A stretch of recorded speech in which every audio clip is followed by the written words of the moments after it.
اب یہ قرآن مجید کی طویل ترین آیت آ رہی ہے، آیت دین۔ کوئی قرض کا معاملہ ہے، کوئی قرض کا معاملہ ہے کہ آپ نے کسی کو قرض دیا، یا کوئی کاروباری معاملہ ہے، اشتراک ہے جس میں کہ جو بھی ہوگا بعد میں نتائج نکلیں گے، ان سب کے بارے میں حکم ہے کہ لکھ لیا کرو۔ ہم کیا کرتے ہیں قرض دیتے ہوئے، اب دوست ہے، بھائی ہے، عزیز ہے، کیا لکھوانا، اس سے کیا کہے گا، اعتماد نہیں ہے۔ کاروبار شروع ہو گیا، زبانی باتیں کر لی، اس کے بعد رو رہے ہیں، چیخ رہے ہیں، چلا رہے ہیں۔ یا ایھا الذین آمنوا اذا تداینتم بدین الی اجل مسمى فاکتبوہ، اے اہل ایمان جب بھی تم کوئی معاملہ کرو قرض کا ایک وقت معین تک کے لیے، تو وقت معین ہونا چاہیے، یہ قرض دے رہے ہیں کب واپس ہوگا، فاکتبوہ، تو اس کو لکھ لیا کرو۔ یہ فعل امر ہے، الامر للوجوب، واجب ہے یہ۔ وَلْيَكْتُبْ بَيْنَكُمْ كَاتِبٌ بِالْعَدْلِ، اور چاہیے کہ کوئی لکھنے والا تمہارے مابین عدل کے ساتھ، لکھنے والا کوئی ڈنڈی نہ مار جائے، انہیں بھی چاہیے کہ وہ صحیح صحیح لکھے۔ وَلَا يَأْبَ كَاتِبٌ أَن يَكْتُبَ كَمَا عَلَّمَهُ اللَّهُ فَلْيَكْتُبْ، اور کسی بھی شخص کو جسے اللہ نے سکھایا ہوا ہے کتابت لکھنے کا کام، تو اس کو انکار نہیں کرنا چاہیے لکھنے سے۔ اللہ نے اسے یہ علم دیا ہے، اسے چاہیے کہ لکھنے، اس لیے کہ اس معاشرے میں پڑھے لکھے لوگ تو بہت کم ہوتے تھے۔ اب بھی یہ ہوتا ہے، عرائض نویس وغیرہ ہوتے ہیں، وثیقہ نویس ہوتے ہیں، پیسے دے کے ان کو جو لکھواتے ہیں، لیکن اگر کوئی وثیقہ نویس جو ہے بے ایمانی کرے اور لکھنے میں کوئی کمی کر جائے، تو جو جس کے اوپر ذمہ داری ہے اسے نقصان پہنچ جائے گا۔ وَلْيَكْتُبْ بَيْنَكُمْ كَاتِبٌ بِالْعَدْلِ، اور چاہیے کہ لکھنے والا تمہارے مابین انصاف کے ساتھ لکھے۔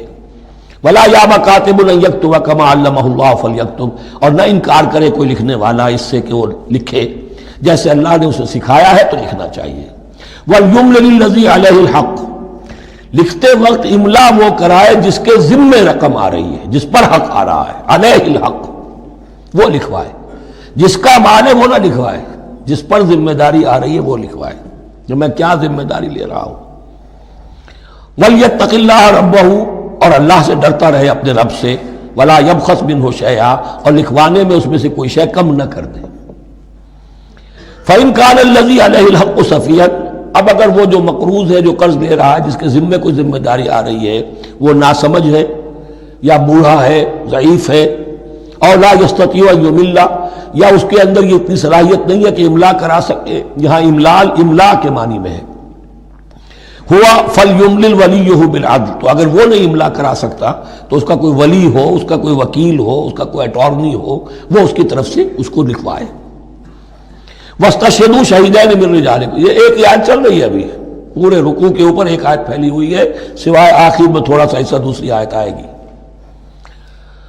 وَاسْتَشْهِدُوا شَهِيدَيْنِ مِن رِجَالِكُمْ، اور گواہ بنا لیا کرو دو اپنے مردوں میں سے، فَإِن لَّمْ يَكُونَا رَجُلَيْنِ، اور اگر دو مرد دستیاب نہ ہو، فَرَجُلٌ وَامْرَأَتَانِ، تو ایک مرد اور دو عورتیں، مِمَّن تَرْضَوْنَ مِنَ الشُّهَدَاءِ، اور وہ بھی دونوں کے نزدیک مقبول ہوں شہداء، کہ ہاں دونوں کو اعتماد ہے ان پر۔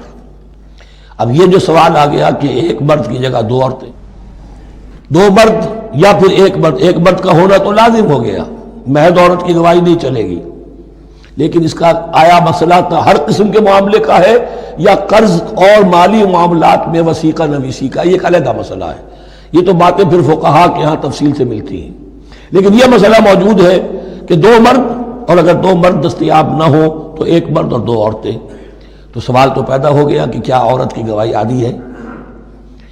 ان تضل احداہما فتذکر احداہما الاخری، مبادا ان میں سے کوئی ایک بھول جائے تو یاد کرا دے دوسری۔ عقلی سوال پیدا ہو گیا، کیا مرد نہیں بھول سکتا؟ کیا جواب ہے اس کا؟ جواب یہ ہے کہ واقعتاً اللہ تعالیٰ نے عورت کے اندر نسیان کا مادہ زیادہ رکھا ہے۔ الا یعلم من خلق وہو اللطیف الخبیر، کیا وہی نہ جانے گا جس نے پیدا کیا ہے؟ اس نے پیدا کیا ہے، وہ جانتا ہے۔ نسیان کا مادہ کیوں زیادہ رکھا یہ بھی سمجھ لیجئے، عقلی بات ہے، منطقی بات ہے۔ She has to play the role of number 2، اسے مرد کے تابع رہنا ہے، جو نمبر 2 ہوتا ہے اس کے اوپر اس کے کبھی احساسات کے اوپر، کبھی جذبات کے اوپر کوئی نہ کوئی کوفت، کوئی قدورت آتی ہے، اور اس میں اللہ تعالیٰ نے ان کا سیفٹی والو رکھا ہوا، بھول جانا۔ اگر بھولنا نہ ہو، یاد بازی عذاب ہے یا رب، چھین لے مجھ سے حافظہ میرا۔ یہ نسیان جو ہے یہ بھی ایک بہت بڑی نعمت ہے، ورنہ تو کوئی صدمہ دل سے اتری نا، کوئی غصہ کبھی ختم ہوئی نا۔ تو بھولنے کا معاملہ یہ سیفٹی ویلو اللہ نے عورت میں زیادہ رکھا ہے، اس لیے کہ اسے مرد کے تابع ہو کر رہنا ہے، اور جب تابع ہو کر رہنا ہے تو اسے زیادہ اس کے احساسات پہ، جذبات پر زیادہ مواقع آئیں گے کہ اس کو کچھ دک پہنچے۔ اس کے لیے یہ سیفٹی ویل کے نسیان ہے، یہ زیادہ رکھ دیا گیا ہے۔ ان تضل احداہما فتذکر احداہما الاخری۔ اب یہ کہ اگر یہ بات سمجھ میں نہ آتی تب بھی اللہ کا حکم ہے ماننا ہے۔ اگر فسک کیپٹل اور فلوئڈ کیپٹل کا فرق سمجھ میں نہیں آتا تب بھی بیع حلال ہے، ربا حرام ہے۔ اللہ خیر صلی اللہ احل اللہ البیع وحرم الربا۔ لیکن اگر حکمت سمجھ میں آ جائے تو نور علی نور۔ ولا یاب الشہداء اذا ما دعوا، اور نہ انکار کریں گواہ جب کہ ان کو بلایا جائے۔ اب گواہی کے لیے بلایا جائے تو گواہ نہیں آ رہے، نخرہ کر رہے ہیں، نہیں، ان کو آنا چاہیے۔ جو اللہ کی کوئی گواہی جو ہے اگر چھپائی ہے تو بہت بڑا ظلم ہے۔ ولا تسأموا، اور اس سے تھکو مت، کسل مت کرو، سستی مت کرو، ان تکتبوہ، کہ تم لکھو اسے، صغیرا او کبیرا، چاہے چھوٹا معاملہ ہو چاہے بڑا ہو، الی اجلہ، وقت معین کے لیے، اتنا قرض دے رہا ہوں، اتنے وقت میں آپ نے مجھے لوٹانا ہے۔ اس کے بعد آپ بڑھا سکتے ہیں، آپ دیکھ سکتے ہیں، اسے مزید مہلت دے سکتے ہیں، ایسے ہی حالات ہیں تو آپ معاف بھی کر سکتے ہیں۔ لیکن یہ کہ جب لکھنا ہے، حکم دیا جا رہا ہے تو اس میں اجل معین ہو، الی اجلہ، اور اس میں چھوٹے بڑے کی تفریق نہ کرو، چاہے چھوٹا مسئلہ بڑا لکھ لو۔ ذالکم اقسط عند اللہ، یہ اللہ کے نزدیک بھی زیادہ مبنی بر انصاف ہے، واقوم للشہادہ، اور گواہی کے لیے زیادہ قوی ہوگا اور زیادہ درست ہوگا۔ لکھی ہوئی شے ہوگی تو اب معاملہ جو ہے بہت واضح رہے گا، ورنہ زبانی یادداشت کے اندر کہیں کہیں جو ہے تعبیر ہی میں فرق ہو جاتا۔ وعدنا اللہ ترتابوا، اور یہ اس کے بہت قریب ہے کہ تم بھولو گے نہیں، الا ان تکون تجارتا حاضرتا تدیرونہا، الا یہ کہ کوئی لین دین ہو، تجارت ہو جو حاضر ہوتی ہے دست بدست۔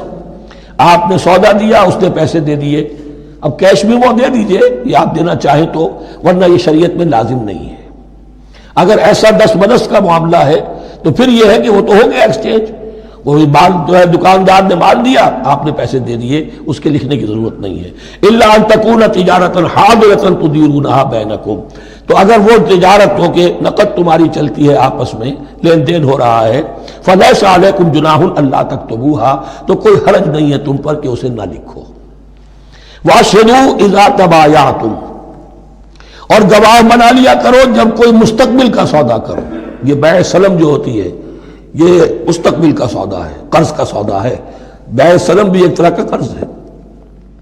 آج آپ طے کرتے ہیں کسی شخص سے، کسی کاشتکار سے، زمیندار سے کہ اگلا موسم جو آئے گا فصل کا، گیہوں کی فصل کا، تو اتنے روپے من کے حساب سے 500 من گندم میں آپ سے لوں گا۔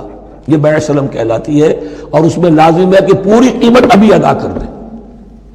لیکن اس میں بھی کہ اس وقت آپ کو اتنی گندم دینی ہے، اس کو لکھوا لو اور اس پر 2 گواہ بنا لو۔